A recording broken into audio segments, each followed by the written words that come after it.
국회 대책비 이 돈이 어제 하루 종일 화제였습니다. 홍준표 경남도지사가 지난 2008년 국회 운영위원장 때 매달 5천여만 원씩 받았던 국회 대책비 일부를 아내에게 생활비로 줬다고 한 발언 때문인데요. 이를 두고 과연 국회 대책비를 사적인 생활비로 써도 되냐를 놓고 논란이 뜨겁습니다. 새누리당 김성태 의원을 연결을 해서 국회 대책비의 용도 그리고 늦어지고 있는 국무총리의 인선 문제에 대한 입장 들어보죠. 김성태 의원님 안녕하십니까? 예, 안녕하세요. 김성태입니다. 예, 자 어제 홍 지사가 아내 비자금 추처 일부로 밝힌 국회 대책비 많은 관심이 있었는데 자, 일단 이 돈이 어떤 돈인가요? 한마디로 이 국회 대책비란 것은 특수 활동비입니다. 그러니까 국회 18개 상임위원회와 각종 특별위원회의 활동 지원, 그리고 언외교 지원, 입법 활동 지원과 같은 그런 입법부 의정 활동의 필수적인 이제 경비로 구성되어 있고 그 목적에 맞게 국정 수행 활동에 사용되는 돈이죠. 그러니까 이제 통상적으로 이 여당 가령 지금은 새누리당이죠. 보통 여당 원내대표는 이 국회 대책비를 원내 부대표단이라든지 정책위 의장단 이런 데 이제 배분해주고 있습니다. 그러니까 월 4천만 원, 5천만 원을 이 영수증 없이 쓸 수 있는 이런 돈을 뭐 원내대표라고 해서 자기 자신이 다 쓰는 돈은 아니죠. 예. 그러면 요즘도 이 여당 원내대표에게 한 달에 한 5천만 원 정도의 자금이 지급되고 있는 겁니까? 저는 이번에 홍 지사가 이런 이야기를 해서 알려지게 된 사실이지. 예. 이게 국회의원 300명 중에서도 여당 원내대표가 이 정도의 국회 대책비를 사용하고 있다는 걸 아는 의원들은 별로 없죠. 아, 그렇습니까? 예. 그러면 그 정도로 지금까지 영수증 증명이 필요 없었기 때문에 어떤 국회 운영위원장인 여당 원내대표가 마음대로 쓸 수 있는 돈이었다. 이렇게 봐도 되겠네요.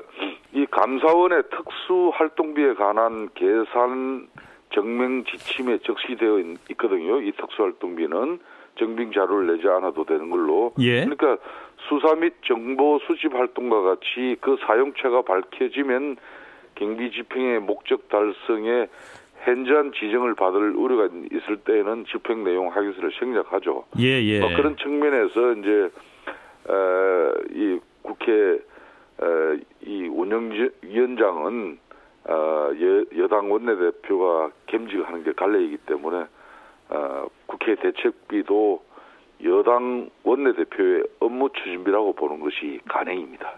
자, 근데 일단 국회 사무처 어제 해명을 보면 공금은 맞다, 뭐 이런 말인데, 자, 이런 공금을 남겨가지고 그 아내에게 생활비로 줬다. 자, 이 얘기 듣고 어떤 생각 드셨어요? 나는 이 우리 홍 지사가 지금 고성 회장으로부터 적극적인 방어를 위해서 자신의 소명과 해명을 위해서 최선을 다하는 것은 좋은데 이 국민 여러분의 피와 땀이 어린 소중한 세금을 업무가 아닌 다른 용도로 전용해서 썼다는 것에 대해서 국민 여러분들이 매우 큰 실망과 분노를 느끼고 계신다는 걸 또 알아야 돼요. 과거 당대표 시절에 이 성공 후사 그리고 대일매일 친의 정신으로 국가와 당을 위해 헌신하겠다고 홍준표 지사가 한 말을 본인 스스로 다시 생각 한번 해봐야 될 부분이에요, 이 문제. 자, 근데 문제는 이게 공소시효가 지났고 또 이 때문에 도덕적 비난 외에는 처벌할 근거가 없다, 뭐 이런 상황 아닌가요? 그렇게 볼 수가 있겠죠. 그러니까 이 부분은 비록 성 회장의 돈을 받지 않았다고 해명하기 위해서 실토한 것이라지만은 부인 명의의 대여 금고에 보관한 현금 문제는 정치인으로서도 도덕성에 지울 수 없는 상처가 이제 될 수밖에 없는 것이죠. 그래서 이제 공소시효도 지났고 또한 이제 공직자율법 위반이지만 또 형사처벌 대상은 아니다, 뭐 이런 해석도 나오고 있기 때문에. 그러니까 비록 법적인 책임을 피할 수 있을지는 몰라도 국민들로부터 신뢰와 약속을 저버린 대가를 피할 수는 없는 것이죠. 이런 부분이. 이건 홍준표 지사답지 못해요. 한마디로 그러면 어떤 홍 지사의 정치적인 생명 혹은 리더십은 끝났다, 이렇게도 보십니까? 저는 꼭 그렇게는 보지 않습니다. 이 검찰은 검찰 수사를 가지고 기소를 목표로 수사를 하는 것이고 또 검찰 수사 대상이 된 피의자는 검찰이 또 일방적인 주장으로 이렇게 자기 자신을 방어할 수 있는 법적 권리가 있기 때문에 예. 모든 문제는 법정에서 맹맹백백하게 이렇게 밝혀질 거 아니겠습니까? 예, 예. 따라서 그때까지 우리 국민들은 뭐 객관성만 잘 유지하면 되는 것이죠. 예, 예. 자, 근데 이제 국회 대책비 이게 이제 말씀하신 대로 여당 원내대표가 갖는 하나의 특권 아니겠습니까? 그런데 이제 5천만 원이 넘는 돈을 영수증도 없이 쓸 수 있다는 것에 대해서 뭐 홍 지사일 뿐만 아니라 네. 이게 이제 국민들이 어떤 출처를 밝히지 않고 해야 될 일이 어떤 일이 있을 것인가, 또 국민들이 선뜻 동의하기 힘든 부분도 있을 것 같은데요. 지금 현재 국회 대책비라는 것이 이제 예. 국회 사무처가 국회 운영위원회 위원장이 매달 지급하는 일종의 업무 추진비입니다. 예. 이제 예산상 특수활동비에 속하고 있죠. 그 어떤 업무를 추진하지 이렇게 뭐 영수증까지 쓰면 안 될 정도로. 그런데 분명한 사실은 예. 분상갈래적으로 예. 이 돈을 적대 집권당 원내대표가 다 써지는 돈은 결코 아닙니다. 예. 이게 정책위 원내대표단 그리고 18개 상임위에 이게 통과를 하기 때문에 예. 다만 이제 영수증 없이 지급할 수 있는 사용할 수 있는 그런 돈이기 때문에 또 이번에 논란이 될 수 있는 것이죠. 예, 예. 네, 그래서 이제 문제는 이제 그 자체가 횡령이 될 수 있다. 뭐 이런 의견도 많은 거 아닌가요? 그렇습니다. 예. 하여튼 국민들께서는 매우 큰 실망과 분노를 느끼고 계시죠. 이런 예. 부분에 대해서.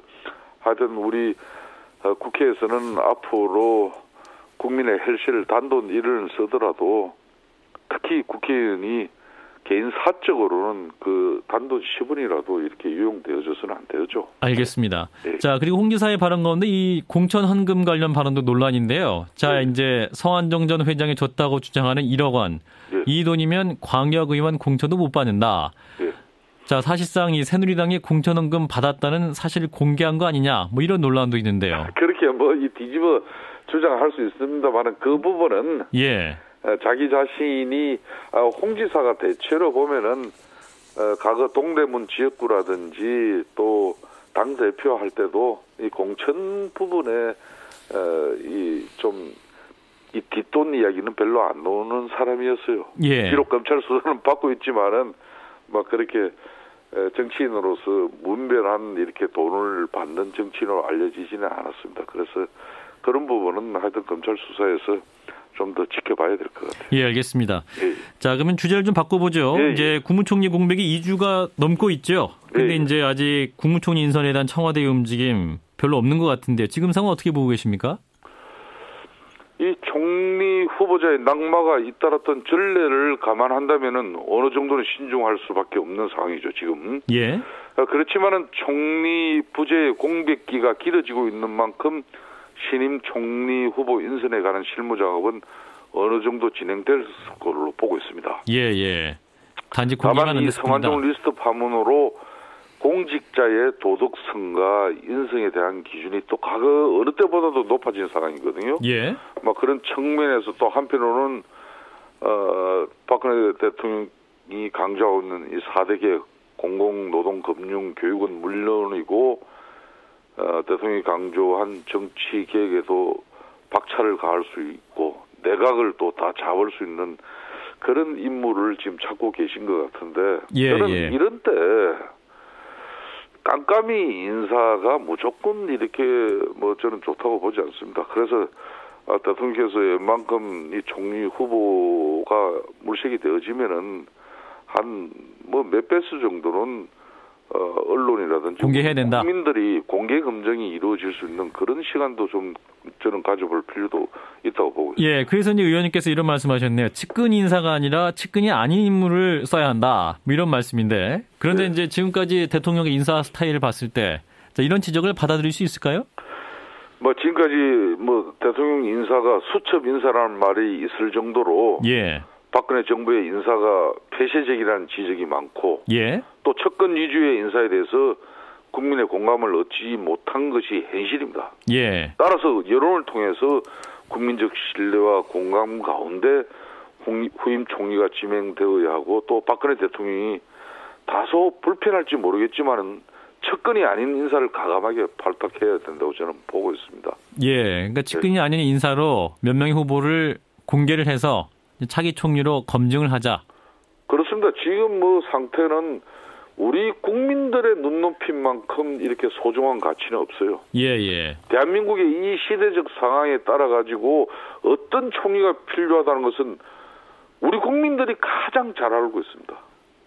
그 국민의 눈높이에 맞출 수 있고 국민이 저 정도 총리면은 국민이 공감할 수 있는 총리를 가지고 앞으로 국정 운영에 드라이브를 걸 그런 새로운 변화를 추구해야지.